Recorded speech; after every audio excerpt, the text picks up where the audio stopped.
Buenas tardes a todos.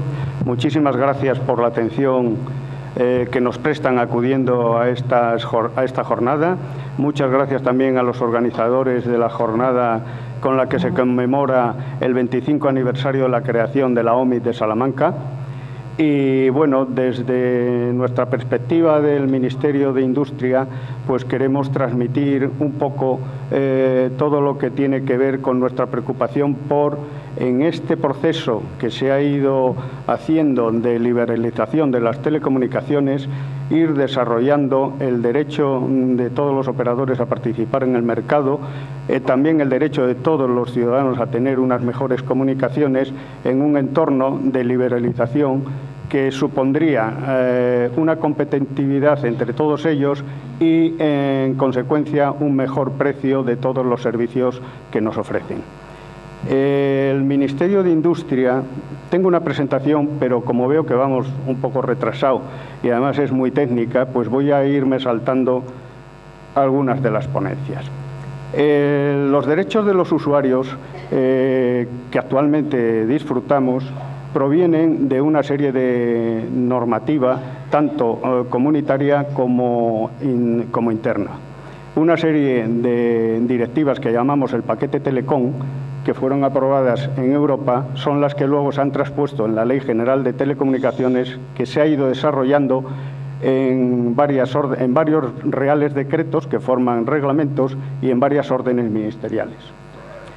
La que más nos interesa a nosotros es en cuanto a las administraciones competentes en el tema del consumo y de las telecomunicaciones, tenemos que, por una parte, hay una competencia compartida entre las autoridades de reglamentación, que son el Gobierno, el Ministerio de Industria, Turismo y Comercio, a través de la Secretaría de Estado a la que pertenezco, el Ministerio de Economía en materia de regulación de precios, la CMT, la Comisión del Mercado de las Telecomunicaciones, y la Agencia Estatal de Comunicaciones. Y junto a esto hay una Administración de Consumo, que está formada por el Ministerio de Sanidad y Consumo, el Instituto Nacional de Consumo, la Administración Autonómica de las comunidades autónomas y también las corporaciones locales, como en este caso, que son las que tienen cada ayuntamiento y que se plasman en las distintas OMIC o Oficinas de Información al Consumidor. El Estado tiene competencia exclusiva en la materia de las telecomunicaciones en virtud de lo que dispone el artículo 149.1, regla 21 de la Constitución española. Y en virtud de esta atribución competencial se han desarrollado las distintas leyes de telecomunicaciones, lo cual se ha plasmado como última derecho interno, transposición.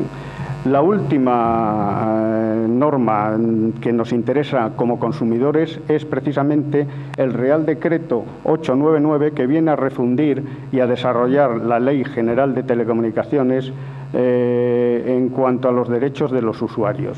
Se ha querido dar a este reglamento, antes se le conocía como Reglamento del Servicio Universal y ahora se le ha dado deliberadamente en el preámbulo el título de Carta de Derechos de los Usuarios, porque su función es precisamente tratar de reunir en una sola norma todos aquellos derechos de los usuarios de telecomunicaciones que son propios de la materia sectorial, es decir, desde el punto de vista de las telecomunicaciones. Hay también una serie de normas que son interesantes y que desarrollan otros aspectos, como por ejemplo la orden de tarificación adicional, que si ustedes recuerdan tuvo una feliz trayectoria y acabó casi con aquella alarma social que se produjo sobre los años 2003 de los servicios de tarificación adicional. La orden ITC 912, que marca una serie de parámetros de calidad que tienen que tener en cuenta todos los operadores a la hora de prestar sus servicios. La orden 1030, que es una orden también muy interesante para los consumidores, puesto que es la que dice cómo se lleva a cabo el proceso de intervención de la SETSI en las controversias que tienen los operadores con los usuarios en la prestación de los servicios. En cuanto a la Carta de Derechos, aquí voy a saltarme bastantes cosas porque me gustaría ser muy sintético y decir cuáles han sido las verdaderas novedades que ha traído consigo desde el punto de vista del consumo y desde el punto de vista normativo esta Carta de los Derechos de Usuarios. No se fijen ustedes ahora en las diapositivas, voy a ir leyendo y les voy a hacer primero un resumen de las novedades que contempla esta Carta de Derechos de los Usuarios y luego hablaré un poquito de lo que significa de la otra vertiente que tiene la SETSI, porque nosotros creo que desarrollamos nuestra función desde dos puntos de vista. Uno, el punto de vista normativo, en cuanto que vamos desarrollando las leyes y los reglamentos en función de las necesidades sociales de cada momento, y otro, el informativo, que es pues la cooperación con otras comunidades autónomas y con otras entidades en cursos, ponencias como estas, donde vamos informando de los derechos de los usuarios, porque como muy bien se ha dicho aquí, el primer requisito para que los usuarios y los consumidores puedan hacer valer sus derechos es la información, el conocerlos. Bueno, pues desde este punto de vista, lo que verdaderamente trae consigo la Carta de los Usuarios, la Carta de los Derechos de los Usuarios, que entró en vigor en agosto del año 2009, es decir, está muy reciente, tiene unos pocos meses. En el tema de los contratos, por ejemplo, se amplía el contenido que debe figurar en los contratos. En el contrato debe figurar los periodos mínimos de contratación, los vínculos entre el contrato y la adquisición de un terminal y las consecuencias en caso de que se incumpla dicho periodo. En cuanto a las altas y bajas, que han sido siempre unos problemas a la hora de vulnerar los derechos de los usuarios, o por lo menos que los usuarios sientan que se vulneran sus derechos, también tiene novedades la Carta de los Usuarios. Por ejemplo, en cuanto a las altas y bajas y cambios de operador, se reducen de 15 a 2 días el plazo para la baja. Queda prohibida la facturación a partir de esos 2 días. El operador debe asegurar al abonado que dispone de constancia para acreditar la baja. La agilización de los procesos de cambio de operador. En este sentido, la portabilidad se reducirá a 1 día si la CMT lo aprueba, que yo creo que ya lo ha aprobado. El operador que conozca que su abonado se ha dado de alta con otro debe suponer que se ha dado de baja con él y no podrá seguir facturándole. Mayores poderes sancionadores a los operadores que incurran en el slamming.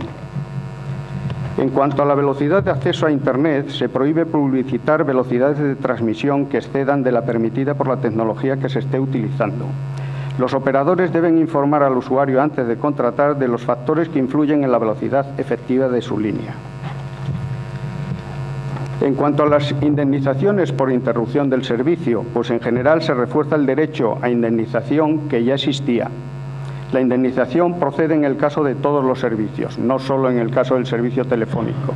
En nuestra función normativa, al principio distinguíamos entre lo que era el servicio telefónico y el resto de los servicios. A partir de la Ley 3 de 2003, la Ley General de Telecomunicaciones que está en vigor, se acuñó ya el término de comunicaciones electrónicas y se meten en un mismo saco todos los servicios de comunicaciones electrónicas, con lo cual indemnizaciones, contratos, requisitos de los contratos ya son aplicables a todos, no solo a la telefonía. En la telefonía fija y móvil la indemnización procede en el caso de todos los servicios, y en el caso de la telefonía fija y móvil será automática cuando la cuantía sea superior a 1 euro. En el caso del acceso a Internet será también automática cuando se superen en un periodo de facturación 6 horas en horarios de 8 a 22. Las novedades de la Carta de los Derechos del Usuario en cuanto a facturación y medios de pago, pues son que todos los abonados a los servicios de comunicaciones electrónicas tienen derecho a recibir factura. La Carta regula también el nivel de detalle de las facturas de la telefonía fija y de la móvil. Hay una obligación de desglose por servicios en todas las facturas, y el importe de los servicios que no sean de comunicaciones electrónicas deberá ir desglosado. Su impago no podrá dar lugar a la interrupción de otros servicios, generalmente el telefónico, cuyo pago sí se haya efectuado. Los contratos deberán recoger el derecho del abonado a elegir el medio de pago entre los comúnmente utilizados. En cuanto a los servicios de atención al cliente, la carta recoge más o menos lo que decía ya la orden 1030, que establecía, era una orden en la cual se hablaba de los servicios que deben prestar todos los operadores al abonado, que es, como luego Aurora, que es otra ponente, hablará largo y tendido de eso, no me extiendo mucho, pero es muy importante esta obligación que tienen, según nuestra orden, todos los operadores de contar con un servicio de atención al cliente y no es un servicio cualquiera. Ella ya les dirá a ustedes algunos puntos más sobre ello. La carta, en resumen, mejora estos servicios de atención al cliente, refuerza el derecho de los usuarios a disponer de una constancia documental de los trámites y reclamaciones que realicen, y el usuario tiene derecho a reclamar al operador un documento acreditativo de cualquier reclamación, trámite contractual, altas, bajas, contratación de prestaciones o servicios accesorios, cambios de modalidad contractual, etcétera. Por otra parte, el operador está obligado a aceptar la vía telefónica para las reclamaciones. Se acaba con la práctica de exigir un fax o una carta certificada para ello. Debe facilitar también un número de referencia a cada reclamación y si no se lo dan, cuando ustedes le llamen, deberían pedírselo.